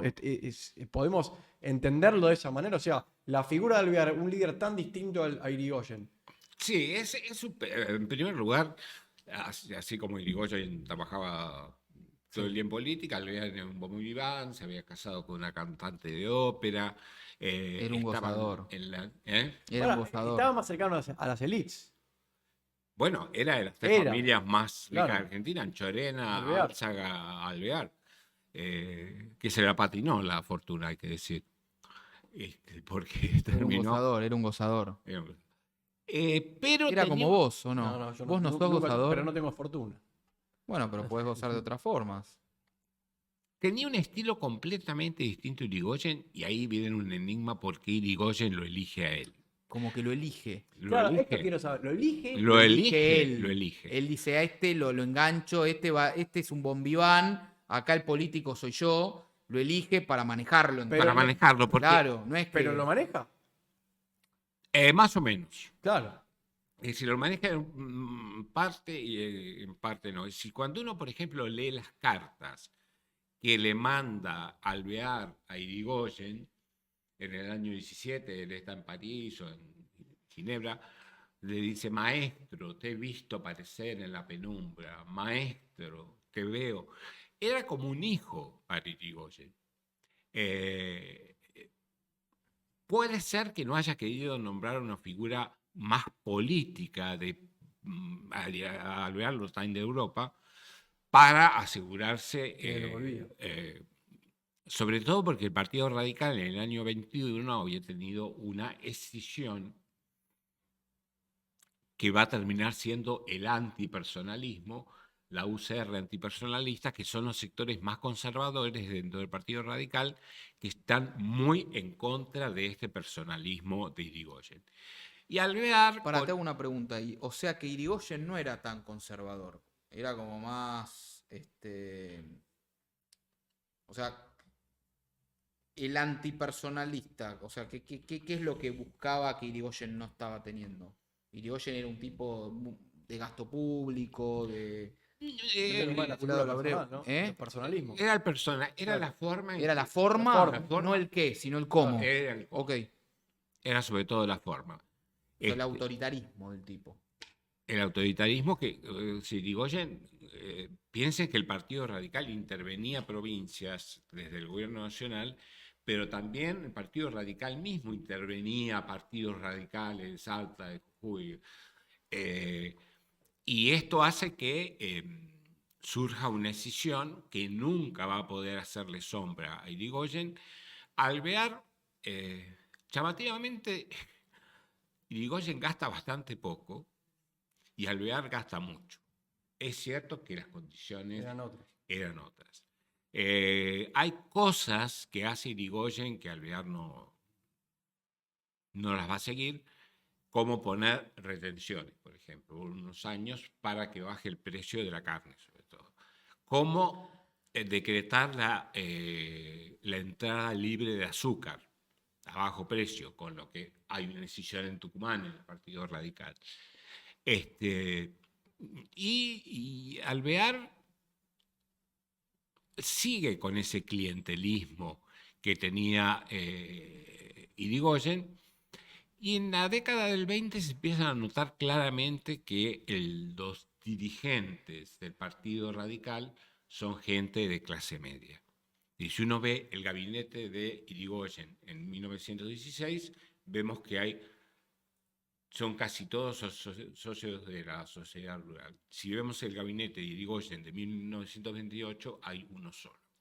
Y ha cambiado lo que yo creo. Como que se divide todo mucho más. Sí, Ahí hay lo un que yo quiebre, creo que es es. 1924, ¿no? Que se crea. Ahí, claro, Sí. el antipersonalismo.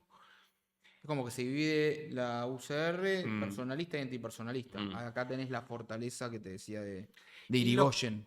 Irigoyen empieza a ser una especie de estado de bienestar. Por ejemplo, congela la ley de alquileres el año 21. Ahí hay un fallo muy importante en disidencia de un juez de la Suprema Corte que dice: nos estamos alejando del liberalismo.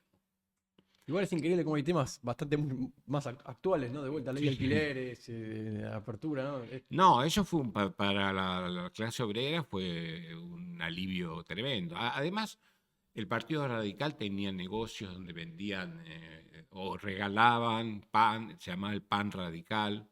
Después Alfonsín lo va a querer retomar con las cajas pan. Vendían comida. Pero durante todo el mandato de Alvear, ¿no? Los 6 años que duraban los mandatos en ese entonces, siempre estuvo la figura de Irigoyen como que iba a regresar, o en algún momento político no se entendía bien lo que podía llegar a pasar. Había dudas. No. Eh, Estaba planteado un escenario de que podía pasar cualquier cosa. Había dudas. En el año 27, los conservadores le piden a Alvear que intervenga la provincia de Buenos Aires, donde están los radicales personalistas. Alvear se niega. Se niega. Se niega. Sigue Irigoyen en ese sentido, y de hecho los conservadores, se ha radicalizado tanto el país en términos del Partido Radical, que la fórmula contra Irigoyen en el año 28 está compuesta por Melo y Gallo, que son dos radicales antipersonalistas. Es una lucha entre... Igual, para mí lo importante de esto, y volvemos al estructuralismo, es que el radicalismo hace pie y se hace power porque la están rompiendo económicamente post Primera Guerra Mundial, ¿no? O sea, ¿qué es lo que está... ¿Qué tipo de gobierno económico recibe Alvear de Irigoyen que hace que todo el país sea radical? Bueno, ya para el año 22 la situación económica se había revertido, era bastante buena, y Alvear gana. Irigoyen había sacado 47%, Alvear saca casi el 50%. Para una cosa, no es que era buena, tengo entendido que fue la mejor de la historia del país. El año 28 fue el mejor. Ah, bueno, ahí tenés. O sea, los 20 No, fueron los mejores años de la historia del país en términos relativos al mundo. Pero el mundo estaba también, ¿no? Con Bueno, ahora una gran fiesta. el mundo está en una gran fiesta, bueno, y Europa se estaba recomponiendo también, ¿no? Obviamente. Pero ¿cómo era ese mundo? O sea, me interesa entender cómo era esa Argentina y cómo era ese mundo y cómo éramos nosotros. Ese anhelo que tenemos era esto, los años 20. Claro. ¿Cómo era? O sea, porque entiendo de que había incremento en el salario real, o sea, teníamos la moneda más estable del mundo, nuestras exportaciones crecían, Sí. superávits fiscales, o importábamos mucho, ¿cómo era eso? No, lo que se da es, se importaba mucho, pero se exportaba muchísimo. Se exportaba mucho más de lo que Entonces, se importaba. claro, entonces y había mucha ¿Por qué se llegada- exportaba tanto? y por la fertilidad de la pampa. Y, Si lo que tenés es un cambio en el siglo XX, hasta el siglo XX tenés una Argentina que primero exporta cueros de la zona pampeana de Buenos Aires, sobre todo, después exporta lana con Mitre, Sí. después va a empezar a exportar trigo, pero la agricultura es un sector menor dentro de las exportaciones hasta el siglo XX. En el siglo XX la agricultura va a estar en el mismo número que la ganadería en las exportaciones, una ganadería mucho más sofisticada, se había Sí. hecho la carne enfriada, sí. que no se congelaba y no perdía el gusto, habían venido frigoríficos norteamericanos a instalarse para hacer eso.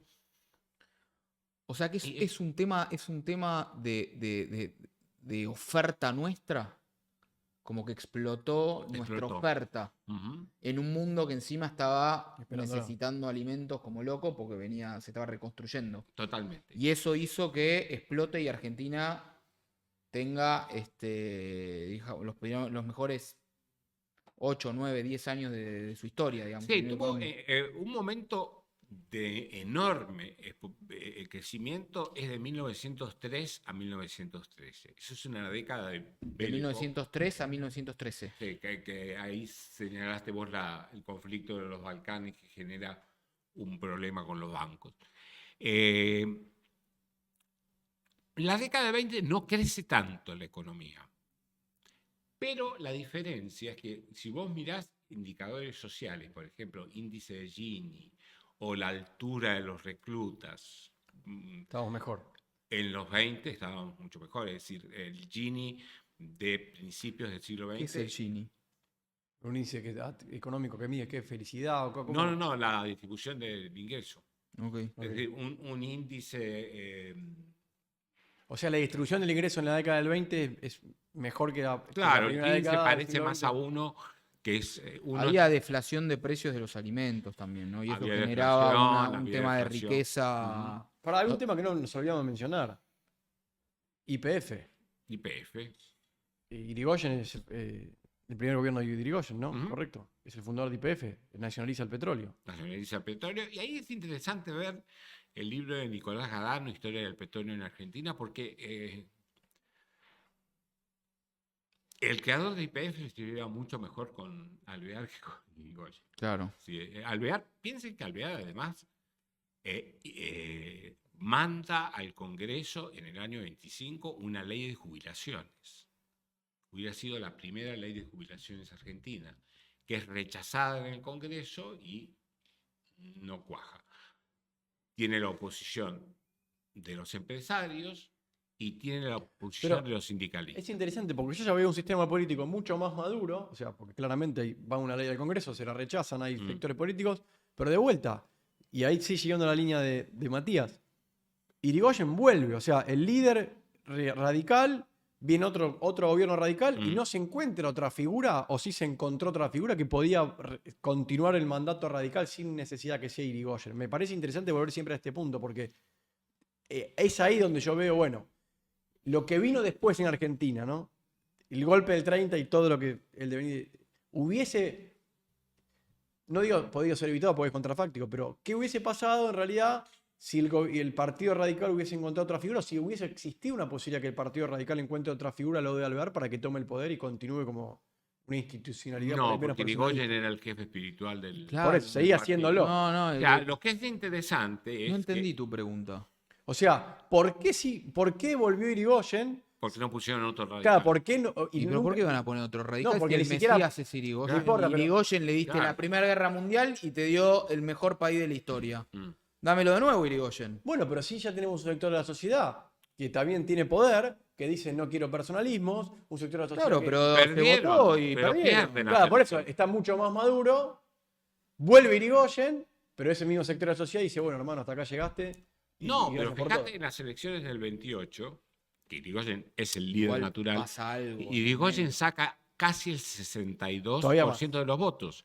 Y la alianza de los conservadores y radicales antipersonalistas saca muy pocos votos. Es decir, es interesante que Irigoyen no quiso, como Perón, cambiar la constitución Para poder ir él. para poder ir él.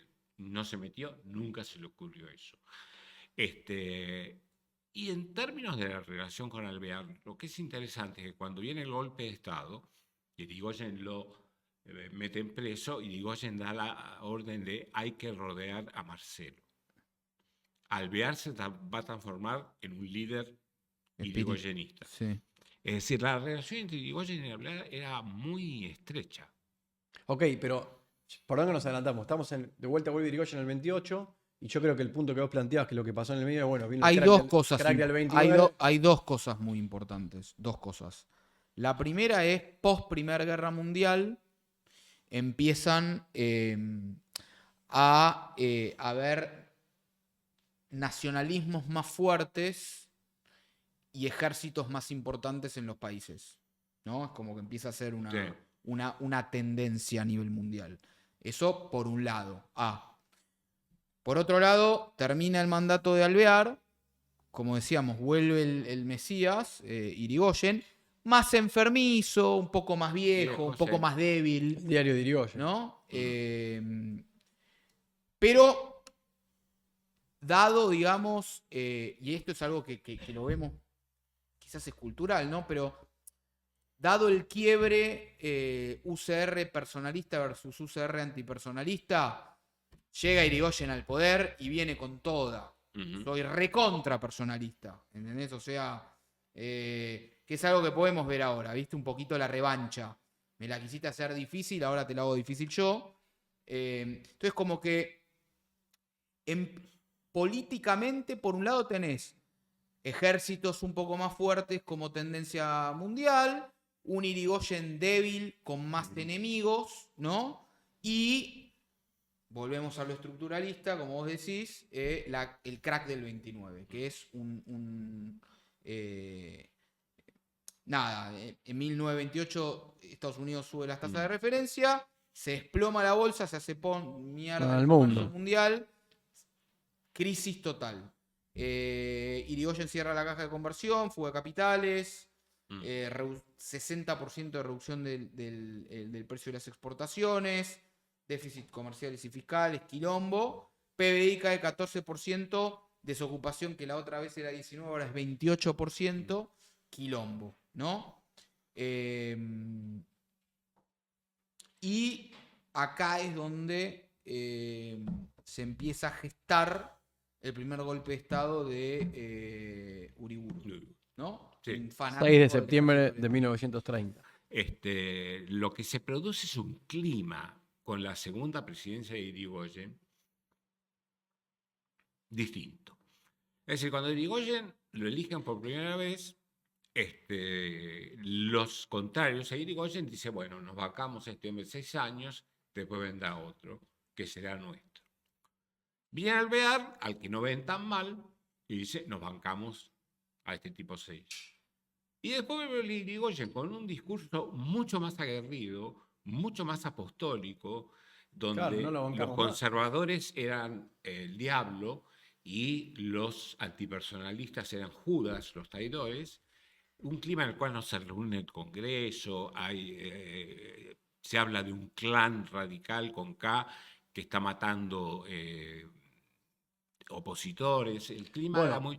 Y se da un poco como fueron las elecciones del 54 con Perón, cuando Perón manda a su candidato Tesser para vicepresidente y saca el 62% de los votos. Con lo que dice, con los votos no los sacamos a Perón. No, Bueno, con acá con Irigoyen. los votos no los sacamos, Irigoyen. No nos vamos a bancar a este hombre. Bueno, pero 6 a lo que años. voy es lo siguiente, está bien, en esa línea. Uno podría llegar a pensar que la Argentina moderna, entre comillas, a partir de 1880, hizo todo un proceso que derivó en la ley Sáenz Peña, la apertura democrática en 1916. Tuvimos 2 o 3 gobiernos radicales, pero el mismo orden conservador, o probablemente sectores representantes de ese orden conservador, de las familias más acomodadas, por así decirlo, aristócratas o por un sentido conservador de la sociedad, son los que le hacen el golpe a Irigoyen. O sea, yo lo veo un poco de esa manera, como abrimos, pero otra vez cuando la cosa se empieza a complicar, bueno, hasta acá llegamos con la democracia, que ahí la dimos nosotros, ahora venimos nosotros de vuelta. ¿Se puede pensar algo así? Sí, de hecho los conservadores y los antipersonalistas apoyan el golpe, Alvear apoya el golpe. A pesar de eso, Irigoyen lo va Pero no a cuida. perdonar. La situación era muy tensa, era muy tipo gobierno de Isabel. Sí. Pero para, Así, tengo una pregunta. ¿Era tensa políticamente o económicamente? las dos cosas. Es decir, el año 28 fue el mejor de la década y eso hizo que Irigoyen... Es decir, el Partido Radical se había transformado en una maquinaria de ganar votos. Pero justamente en el año 16, cuando asume, hay mala economía. ¿Quién tiene la culpa? El gobierno. Vamos a votar a la oposición, Claro. Irigoyen. En el 22, la economía crece. ¿A quién votamos? El Alvear. claro. En el 28, la economía crece. ¿A quién votamos? A Hipólito Yrigoyen.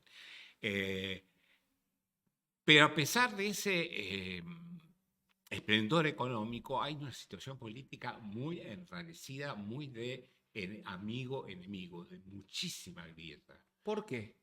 Porque Irigoyen, hay responsabilidad de las dos partes. La fomenta. Irigoyen, por ejemplo, nunca da el discurso de apertura en el Congreso, lo ningunea porque no tiene mayoría, y manda a su secretario a leerlo. Los otros antipersonalistas porque ven en Irigoyen un dictador. ¿Por qué? O sea, Es en torno a la figura de Irigoyen el tema. no, entiendo, ¿no? ¿Cómo? A ver, mi pregunta es porque yo trato de pensar en las grietas más actuales, ¿no? Y si tiene algo que ver esta grieta que vos Tiene, mencionás. sí, son parecidas. Son parecidas. ¿En qué son parecidas? En que al adversario se lo considera un enemigo y no un... O sea, el adversario político es alguien con quien podés dialogar, negociar, que es lo que hace la política, Sí.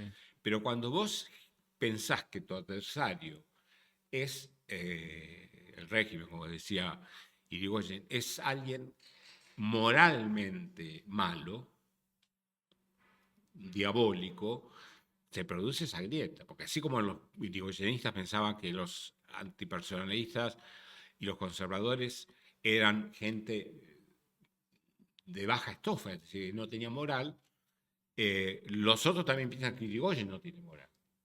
Entonces se da una de esas grietas Insalvable prácticamente. insalvables. ¿Y pero qué es un tema cultural? ¿Tiene que ver esto que estábamos hablando del Mesías? O sea, porque si vos querés defender a alguien desde el punto de vista de Mesías, es como que no hay lógica en la discusión, entonces como que uno no puede discutir al Mesías. Entonces deja de haber política, porque no podés negociar, no podés criticar. ¿Tiene Claro. eso que ver para describir las grietas que nosotros tenemos? Y se producen cada tanto desde el siglo XIX, desde Rosas. Y tiene que ver con eso, tiene que ver con una cultura como muy totalitaria, muy mesiánica, muy ilógica. ¿Tiene que ver con eso o es otra cosa? A la gente le gusta tener un Mesías a veces. No, a nosotros, a la gente no. Yo siento que en el mundo la gente confía en los procesos. sea, No, me está diciendo el mundo. Yo te claro. hablo de la Argentina. La Argentina Acá tiene por un algún proceso. motivo no confiamos en los procesos, confiamos en o sea, sí o sí nos tiene que sacar un Mesías adelante. Y cuando se arma el Mesías, es indiscutible para la Ujú, gente que no cree en el Mesías, entonces entramos en una grieta insalvable y lógica en donde prefiero que a vos te vaya mal que mm. a todos nos vaya bien. Entonces, mi pregunta ¿es cultural? ¿Es política la grieta? ¿Es económica? Porque en definitiva no nos podemos olvidar de que el problema nace post crack del 29, Claro. donde obviamente el tipo no es el culpable, pero claramente el crack se da en un momento donde Argentina pasa de estar en su mejor momento histórico a uno de los peores, si no el peor. Y bueno, ahí es donde efervece la grieta. La divergencia entre el crecimiento económico argentino y el de los países más desarrollados empieza en los 30. Se agrava en los 40, cuando la Argentina en un mundo, nos estamos expandiendo mucho, en un mundo posguerra que se abría mucho el comercio, se cierra, ¿Por qué empieza en los 30? porque en los 30 la Argentina al ser, lo que le ocurre es que los productos que la Argentina exporta bajan mucho de precio. Y entonces eso hace que tenga que quedarse el impuesto a la renta, porque ahora no entra plata por comercio exterior. Hace que haya que firmar ¿Y el un Banco pacto Central? ¿De qué año es? de 1935, el Banco Central, durante los primeros años, 10 Justo. años, se maneja bastante bien. Es decir, el Banco Central lo que tiene que tener es defender la moneda y tener ¿Pero es flexibilidad del al gobierno de ciclo. Justo? ¿Eh? ¿Justo? Justo. Y los que se Bueno, estamos oponen, adelantando. ¿quiénes van a ser? Los socialistas. Porque dicen que el Banco Central Claro, va a ser un fíjate. instrumento para emitir dinero y bajar Mira, el... los socialistas. Los socialistas. Esto también lo sabe Milei porque lo Lo escuché. debe saber. O sea que el 30 vos decís que ahí se empezó a diverger porque bueno, los precios relativos no estuvieron a favor No, nuestro, tuvimos nos que hacer un garcharon. pacto con Sí, Inglaterra. el modelo agroexportador lo que hicimos. No, Alperín dice que nosotros pensamos que íbamos a ser una potencia hasta que el mundo no tenía que comprarnos más lo que Claro. nosotros teníamos para ofrecer. Y a Pero en partir los de ahí, 40 el mundo tenía para comprarnos lo que nosotros teníamos para ofrecer. Bueno, el problema es que nuestro principal socio comercial era Inglaterra. ¿En los 40?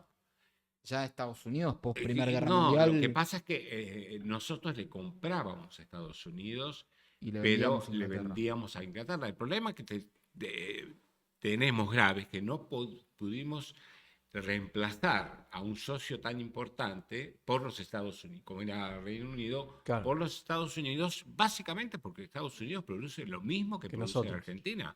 Son países que compiten. competitivos. Entonces, ¿qué le vendemos a los americanos? Ok, o sea que vos lo que decís es que en el 30 y en el 40 el modelo agroexportador dejó de servirnos. Ujú.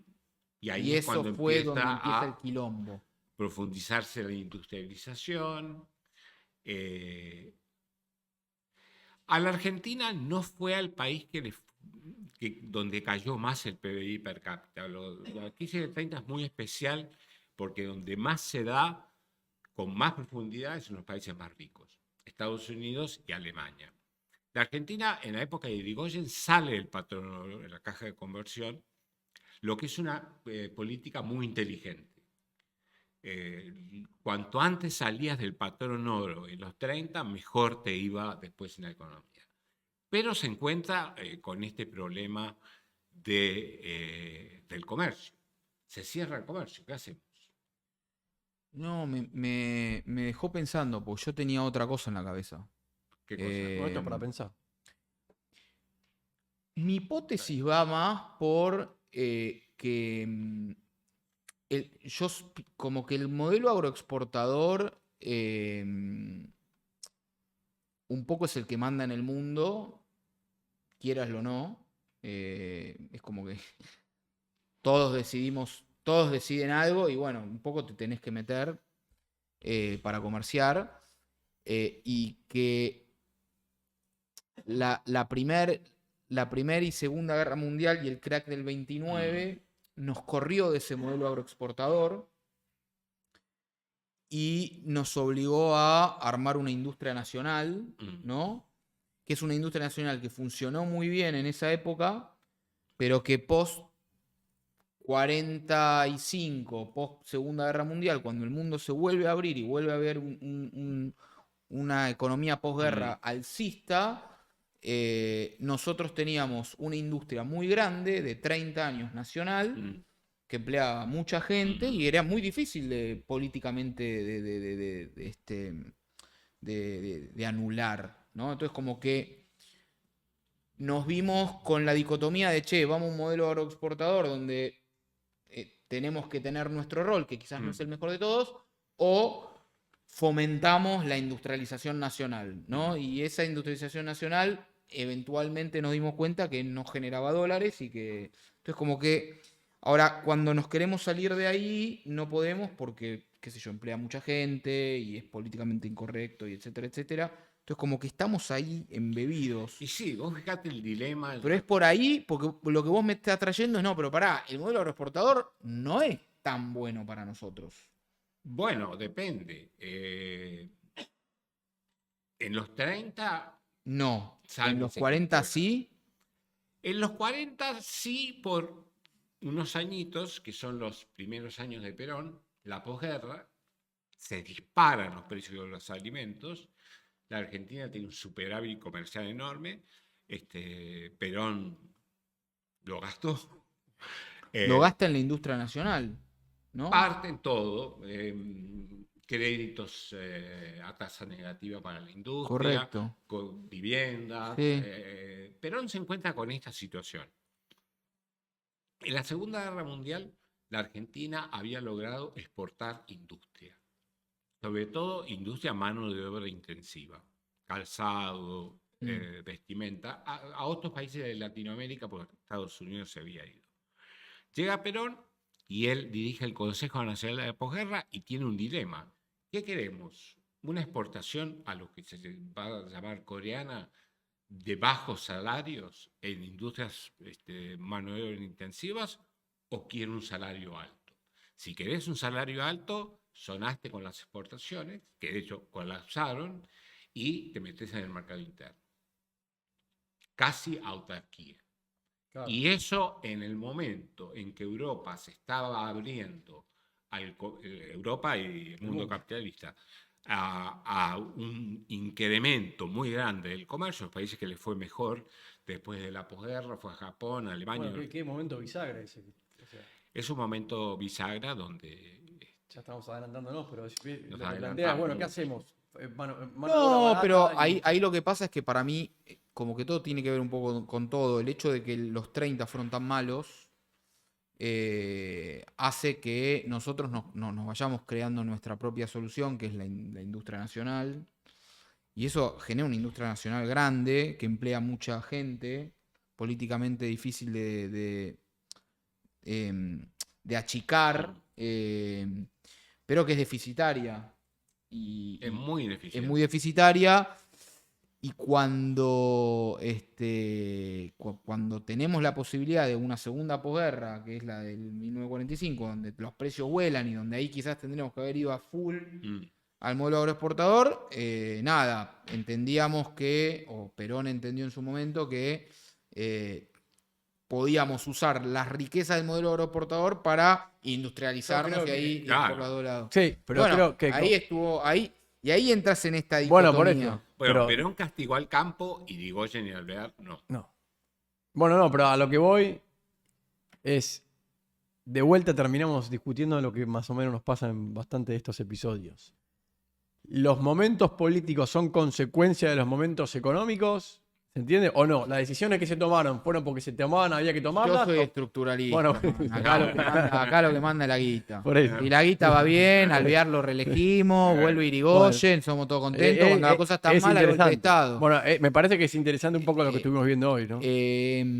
Sí. ¿Qué es importante de esta época, digamos, de los gobiernos, de los primeros gobiernos radicales? ¿Qué es lo destacable? Bueno, en principio la participación política de la gente en Ciudadana. las elecciones. Es decir, en el año 16 no vota tanta gente, votan 50 y pico por ciento del padrón. El padrón era el padrón militar, Y masculino. masculino obviamente. Eh, el voto femenino llega en el 47. La gente participa mucho en política, hay elecciones limpias. Ojo, los radicales en el interior hacen elecciones que son Tricuñuelas. sucias. Sí, ya lo sé. Porque cuando vos considerás que el enemigo te puede ganar, eh, una idea es una clase media en ascenso. Lo que yo les decía de los índices de Gini, cuanto más se parecen a 1 hay menos desigualdad, cuanto más se parecen a 0 hay más desigualdad. A principios del siglo 1913, la Belle Époque de la Belle Époque, el Gini está más cerca de 0.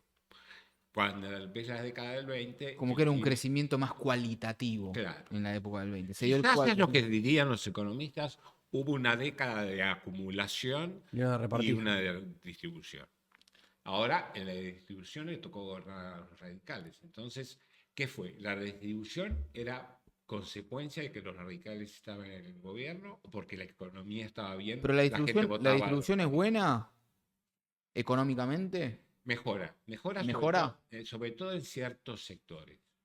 Por ejemplo, los obreros y empleados. O sea, te hace que Hay el sectores país... que no mejoran. Por ejemplo, estaba leyendo un libro en un Congreso Histórico Económico, una ponencia sobre los salarios del servicio doméstico y no mejoran en el país. Pero a lo que voy es, un país más distribuido, ¿necesariamente es un país más eficiente económicamente o mejor económicamente? ¿O es un tema más cualitativo? A lo que voy es, ¿tenés propensión a más crecimiento y más generación de riqueza cuanto más distribuida está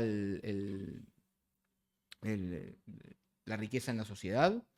Bueno, ahí tenés la discusión clásica de los economistas, que hay que hacer primero una torta grande y después la distribuimos, o vamos creciendo con la distribución de la torta. ¿Y vos qué pensás?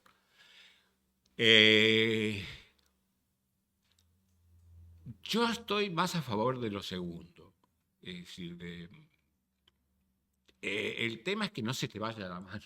O sea, es decir, los radicales pudieron mantener un estado de bienestar mucho menor que el del peronismo, pero hacían viviendas, la ley de alquileres.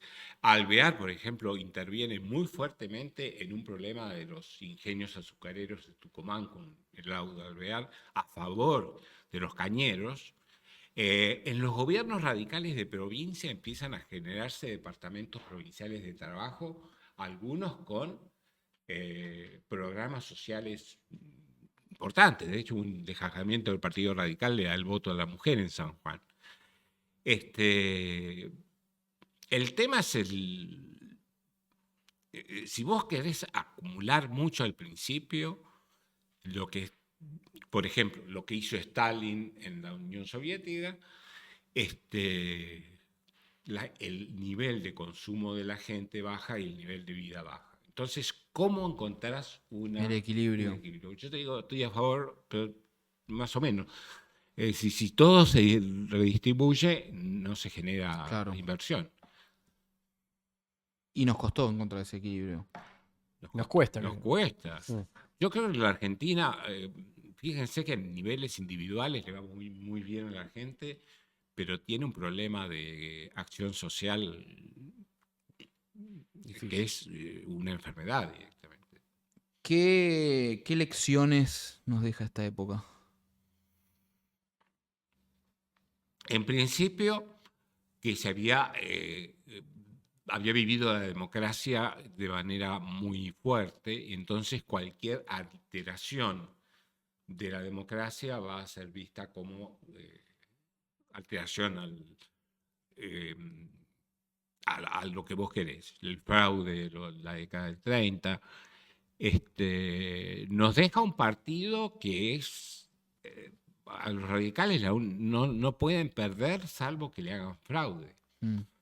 La única vez que a los radicales les toca perder es en el 46, cuando le gana el peronismo. El peronismo es un partido que tiene dos alas. Una es el laborista y el otro es UCR, Junta Renovadora. Hay muchos radicales que se van con Perón. Lo que yo creo es que las reformas sociales que se estaban haciendo en Latinoamérica, por ejemplo en los 30, acá en Argentina no se hicieron hasta Perón. Es decir, el Lázaro Cárdenas en México en los 30, la Revolución en marcha en Colombia, el Uruguay ballista, ¿Y eso tuvo que ver Getúlio por, Vargas en Brasil. será por los militares del golpe del 30 o consecuencias de otro tipo? O sea, Sí, es la dirección que ellos tenían de... ¿Surgieron otros líderes así como Irigoyen y Rosas en estas épocas en otros lugares de Latinoamérica que vos digas destacables? Getúlio Vargas era un dirigente muy variable. En una época apoyó la extrema derecha, después se fue a la izquierda, pero era un líder populista muy... hay canciones de samba de Río de Janeiro hablando ese Tulio. voto tal vez al Bello. También una sociedad muy católica, ¿no? La brasileña. Pero, y Perú, Chile. Y Perú tuvo a Aya de la Torre. Chile no. Chile hasta Pinochet. No, Chile es un país que tiene una evolución histórica más parecida a la de Europa que ¿Por la de qué? otros países. No hubo golpe de Estado hasta la década hasta Allende.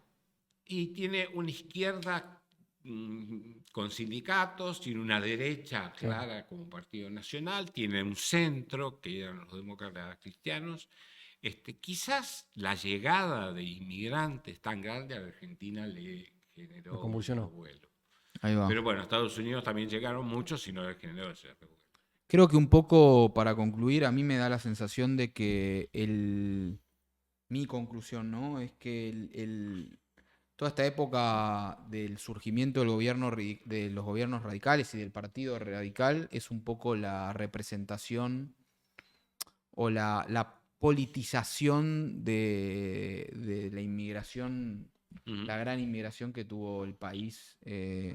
Claro, es la incorporación de gente a la ciudadanía. Correcto. Y entonces, cuando venga el fraude en la década del 30, va a ser visto como un retroceso.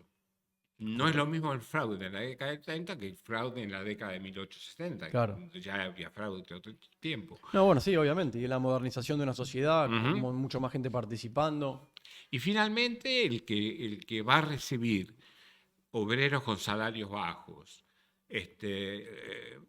nada de reforma social, es Perón. Y sí, y bueno, es otro capítulo. Es otro capítulo. Bueno, gente, ¿cómo estuviste? Muy bien. ¿Te sentiste cómodo? Muy cómodo? ¿Te gustó? Me gustó. ¿Sí? Sí. Bueno. Gracias, Matías, gracias. Me Mi alegro. exalumno Martín. Martín Abadi, ¿algún comentario? No, ¿Algo? Muy bueno este ¿Estamos capítulo, bien? mucho más económico. ¿Te veniste formal de nuevo? Sí, ¿o no? pues tengo muchos trabajos. Me parece muy bien. Bueno, muchísimas gracias a todos y nos vemos en el próximo capítulo.